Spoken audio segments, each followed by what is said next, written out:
Bienvenue chers amis téléspectateurs et internautes, nous sommes des vôtres pour y apprendre à vivre ensemble. Le principe de l'émission, c'est de faire participer le maximum de personnes et vous allez constater que d'autres vont partir, d'autres vont venir s'installer.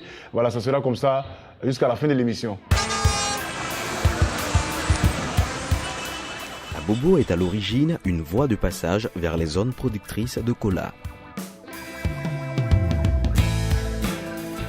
Grâce à l'affluence du trafic, Abobo s'est très rapidement transformé en une grande gare, une zone cosmopolite où populations autochtones, allochtones et allogènes, venues en majorité des pays du Nord, vont s'installer.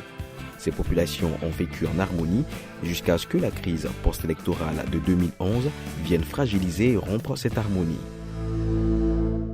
Voilà, donc mesdames et messieurs, vous venez de suivre l'élément sur Abobo, les atouts de la commune et pourquoi à un moment donné cette quiétude qui régnait s'est brisée. Les communautés se sont méfiées les unes des autres jusqu'à l'affrontement. Et cette question on l'a posée à Arnaud, le sociologue.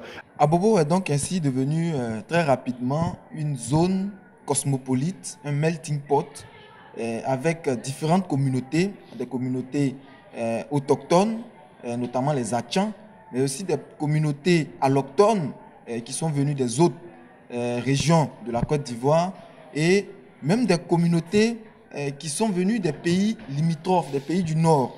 Et cette configuration dure depuis 1880 où on retrouve tous ces peuples-là à Abobo et qui vivent depuis lors en parfaite harmonie sans qu'on ait connu les derniers événements qu'on a connus. Et au cours du débat, nous allons essayer d'identifier les raisons qui ont entraîné la déchirure et chacun va essayer de proposer des solutions pour pouvoir surmonter ces difficultés pour ne plus que Abobo connaisse ce genre de situation dramatique. On ne peut pas se retrouver sur plus de 100 mètres carrés, un seul groupe d'ethnie, ils sont tous mélangés et c'est ce mélange-là que nous constatons partout à Abobo. En tout cas, moi dans mon quartier, c'est un quartier, un petit village d'Atier.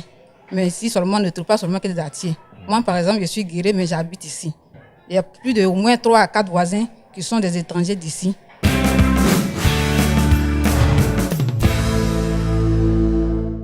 C'est dur, parce que les travaux ne marchent pas trop. Les gens ne viennent pas demander les commandes, parce qu'ils n'ont rien. Le marché d'Abobo est devenu très cher. En vent, on ne voyait pas cette flambée de prix. Avant, si tu avais 200, tu pouvais te nourrir. Bien, tu pouvais manger, juste payer quelque chose. Bon, aujourd'hui, ça se retrouve que bon, si tu n'as pas plus de 1000 francs ou bien 500, bon, tu ne peux rien payer. Vendredi, samedi, dimanche, le marché d'Abobo est cher.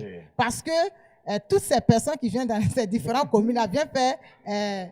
Donc quoi, il faut interdire ces femmes-là de venir ici ou bien? Non, c'est pour ça que j'ai dit que malheureusement, on ne peut pas les interdire, mais c'est ce qui fait aussi la particularité de la commune d'Abobo, parce que c'est là que les personnes viennent s'alimenter et malheureusement c'est cher pour nous, mais c'est bénéfique pour eux aussi de l'autre côté.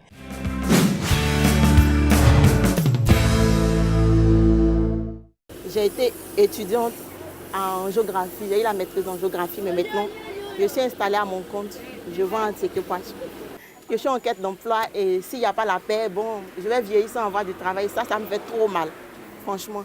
Donc, emploi égale la paix. Il faut vraiment qu'il y ait la paix dans ce pays, la stabilité pour nous les jeunes, pour qu'on puisse avoir quelque chose à faire.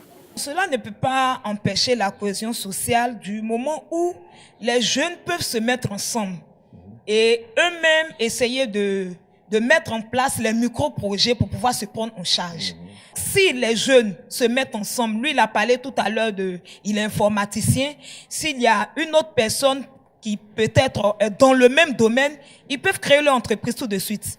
Bon, est-ce qu'aujourd'hui l'État est prêt pour nous aider la jeunesse? C'est ça. Le chômage à Abobo ici a agrandi le banditisme. Donc le banditisme et l'insécurité ne favorisent pas du tout la cohésion sociale. La cohésion sociale. C'est-à-dire que vous ne partagez pas le même avis que Adèle.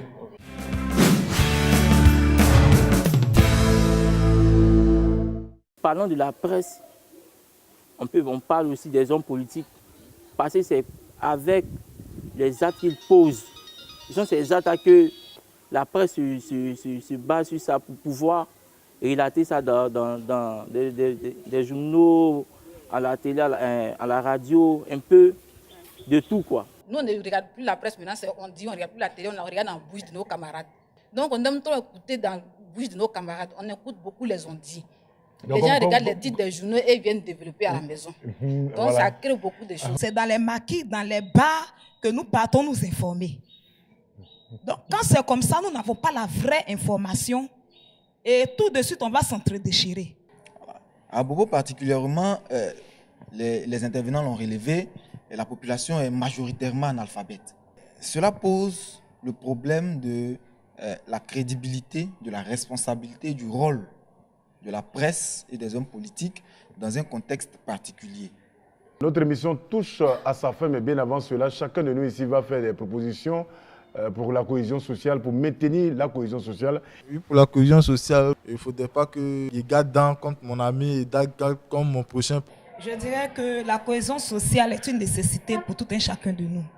Et pour la sauvegarder, il faudrait que chacun y mette du sien, que le respect soit de mise et que les partis politiques aussi soient responsables, que la presse écrite soit responsable et que véritablement la population d'Abobo puisse, main dans la main, aller de l'avant pour que nous puissions véritablement vivre ensemble et que la paix véritablement puisse régner au milieu de nous. Je suis très heureux d'entendre les uns et les autres dire surtout qu'il faut entretenir la cohésion sociale. Il faut des actions pour entretenir la cohésion sociale.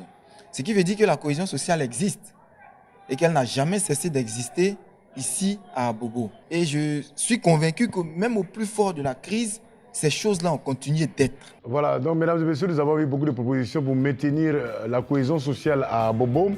Cette émission-là est visible sur notre site qui s'affiche au bas de l'écran. Merci de votre aimable attention.